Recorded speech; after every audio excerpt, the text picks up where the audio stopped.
بسم اللہ الرحمن الرحیم۔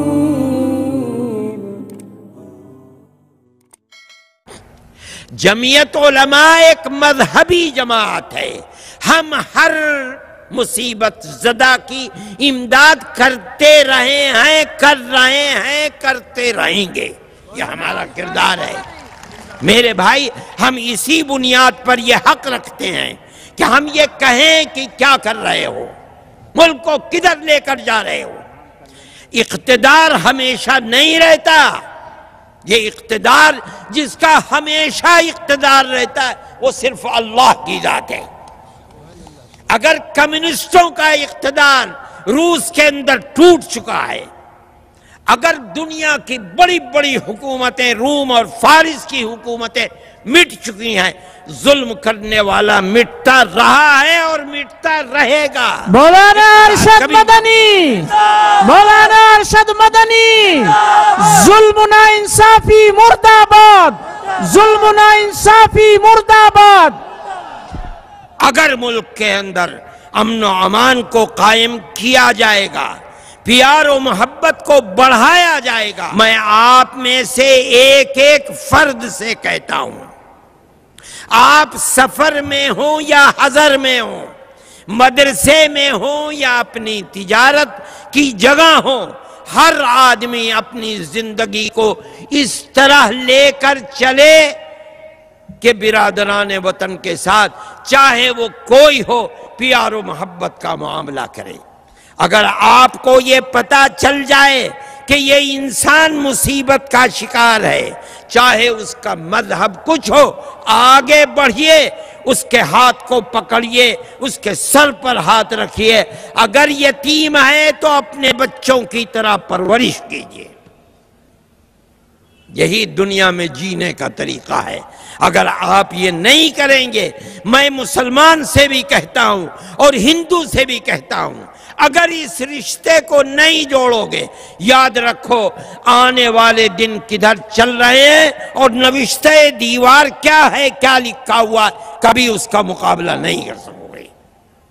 میرے بھائی، یہ ایک حقیقت ہے۔ اس پروگرام کو آپ ہر جگہ چلائیے، اپنے دیہاتوں میں چلائیے، اپنے شہروں میں چلائیے، اپنی زندگی کے اندر لے کر کے چلیے اور اس کے اوپر کام کیجیے۔ ہم نے اس کے لیے کام شروع کیا ہے اور ہم نے ہر جگہ اس کام کو پھیلانے کا پورا عزم مصمم کیا ہے۔ کوئی سیاسی مسئلہ نہیں ہے، مسئلہ یہ ہے کہ ملک زندہ کس طرح سے رہے گا۔ آپ مجھے بتائیے کہ میں جو بات کہہ رہا ہوں، آپ اس کا عہد و پیمان کرتے ہیں اپنی زندگی میں یا نہیں کرتے؟ انشاءاللہ اگر کرتے ہیں تو اس کو اپنی زندگی کا مقصد بنائیے۔ یہ جو آگ اٹھ رہی ہے، اس کا مقابلہ اسی طرح سے ہوگا۔ یہ کمزوری نہیں ہے۔ میں کہتا ہوں اگر جنگ و جدال ہوگا، مرنے والے مریں گے، اقلیت کے بھی مریں گے، اکثریت کے، مگر ہوگا کیا؟ پھر آپ اس کے ایک دوسرے پہلو کو دیکھیے۔ لوگ کہہ رہے ہیں، گالیاں دے رہے ہیں، آگ تم جلا رہے ہو۔ فرقہ پرست طبقہ ہمارے مذہب پر طرح طرح کی باتیں کی جا رہی ہیں، لیکن میں مسلمان کو کہتا ہوں صبر و سکون سے کام کریں۔ آگ لگے گی، اس کا مقابلہ نہیں کر پاؤ گے۔ صبر و سکون سے کام لو۔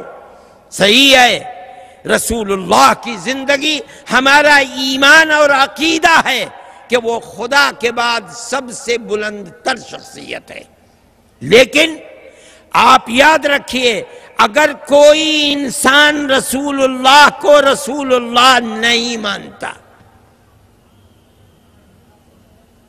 وہ کسی دوسرے مذہب کا ماننے والا ہے، کیا آپ اس کو پابند بنا سکتے ہیں کہ وہ اپنے دل میں ان کا وہی احترام رکھے جو احترام میرے اور آپ کے دل میں ہے؟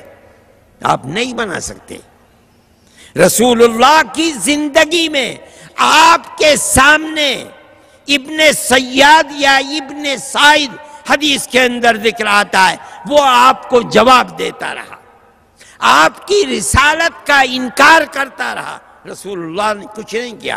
عمر نے کہا کہ یا رسول اللہ اجازت دیجئے میں اس کی گردن کاٹ، فرمایا نہیں۔ قرآن کی آیات بتاتی ہیں کہ رسول اللہ صلی اللہ علیہ وسلم ایک میٹنگ میں یہودیوں کے ساتھ بیٹھے تھے، یہودیوں نے پروگرام بنایا کہ اوپر سے ایک بہت بڑا پتھر آپ پر گرا کے ختم کر دیں۔ فرماتے ہیں رسول اللہ ذرا سا ہٹ گئے، پتھر آیا، آپ بچ گئے۔ کہیں حدیث یا قرآن میں نہیں آپ نے انہیں قتل کر دیا ہو، برا بھلا کا کچھ نہیں۔ جب کبھی نہ ہو سکا رسول اللہ پر جادو کر دیا گیا، آپ کو اللہ نے بتایا فلاں کنویں میں فلاں جگہ آپ کے بال اور آپ کے ناخن وغیرہ دفن ہیں، ان کو نکالیے، جادو ختم۔ آپ تشریف لے گئے۔ حدیث میں نام بھی آتا ہے کہ جادوگر تھا کون؟ لبید ابن عصم۔ اللہ کے نبی نے نکالا، آپ ٹھیک ہو گئے، کبھی کچھ نہیں فرمایا۔ پھر خیبر کے اندر رسول اللہ کو زہر دے دیا گیا، آپ نے لگایا، خبر دے دی گئی، تھوک دیا۔ آپ نے زہر دینے والی عورت کو بلایا، کیوں کیا؟ کہا اس لیے کیا اگر سچے نبی ہو اللہ بتا دے گا، اگر جھوٹے نبی ہو تو ہمارے اوپر جو مصیبت ہے وہ ٹل جائے گی۔ آپ نے کچھ نہیں فرمایا۔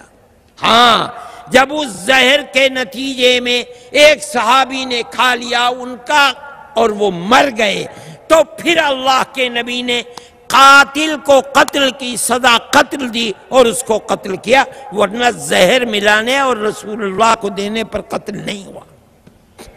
ان کارٹونوں کے اوپر مسلمان جتنا اچھلے گا، کودے گا، احتجاج کرے گا، یاد رکھو یہ بیماری بڑھے گی، کم نہیں ہو سکتی۔ دنیا جاننے گی کہ مسلمان کو زک پہنچانے کی ایک صورت یہ بھی ہے۔ کیوں نقصان کرتے ہو؟ تمہیں احتجاج کا حق حاصل ہے، احتجاج کرو۔ تم مظلوم ہو، میں کہتا ہوں مظلوم ہو، اور تمہاری یہ مظلومیت اللہ کی تائید اور نصرت کا سبب بنے گی۔ دیکھو کوئی شخص بھی اگر اسلام کے اوپر کیچڑ اچھالتا ہے، مسلمان برداشت ہی کرے گا، ان پر کیچڑ نہیں اچھال سکتا۔ اگر فرانس کے اندر کوئی عیسائی کیچڑ اچھال رہا ہے، کون بتاؤ مجھے، کیا تم خدا نخواستہ حضرت عیسیٰ پر کیچڑ اچھال سکتے ہو؟ مسلمان نہیں رہے گا۔ ہم ان کے نبی کو اپنے نبی کی طرح اللہ کا برگزیدہ بندہ، ان کے جوتوں کو اپنے سر اور آنکھوں پر رکھنا باعث سعادت سمجھتے ہیں۔ ہم نہیں کہہ سکتے میرے بھائی اسلام کی یہ تعلیم نہیں ہے، نہیں ہے، نہیں ہے۔ آپ کو اپنے پڑوسی کا، چاہے اس کا دھرم کچھ بھی ہو، آپ کو اس کے ساتھ رہنا چاہیے، پیار و محبت کرنی چاہیے، دکھ درد میں شریک رہنا چاہیے۔ مسلمان یہ نہیں کر رہا ہے، اس کا انجام یہ ہے کہ آج ملک آگ کے ڈھیر کے اوپر کھڑا ہوا ہے۔ یہ کام تنہا جمعیت علماء کا نہیں ہے، یہ کام ہر فرد کا ہے۔ اگر ہر فرد نہیں کرے گا، یاد رکھو نہیں کرو گے، آنے والے دنوں میں ساری دنیا کے فرقہ پرست مل کر تمہیں مٹائیں گے۔ کس طرح زندگی گزرے گی؟ کس طرح کاروبار کرو گے؟ کس طرح رہو گے؟ پھر اسی کے اندر مار دھاڑ ہوگی اور قتل و قتال ہوگا اور ملک تباہ اور برباد ہوگا۔ مسلمان کو صبر سے کام لینا چاہیے۔ میں یہ نتیجہ نہیں، میں آپ سے یہ بات کہتا ہوں، جمعیت علماء ہند اس پر قائم ہے ہمیشہ سے۔ بابری مسجد کی شہادت ہوئی، آج سے تقریباً 65 سال پہلے جمعیت علماء سن 51 کے اندر سب سے پہلے عدالت میں گئی. اس نے اس مسئلے کو گلی کوچوں میں نہیں رکھا کہ مسلمان اور ہندو کی لڑائی ہو اور تباہی و بربادی ہو. نہیں، جب ہمارے ملک کا ایک نظام ہے، قانون ہے، کورٹ ہے، عدلیہ ہے، ہم ہر ظلم کو لے کر وہاں پہنچے.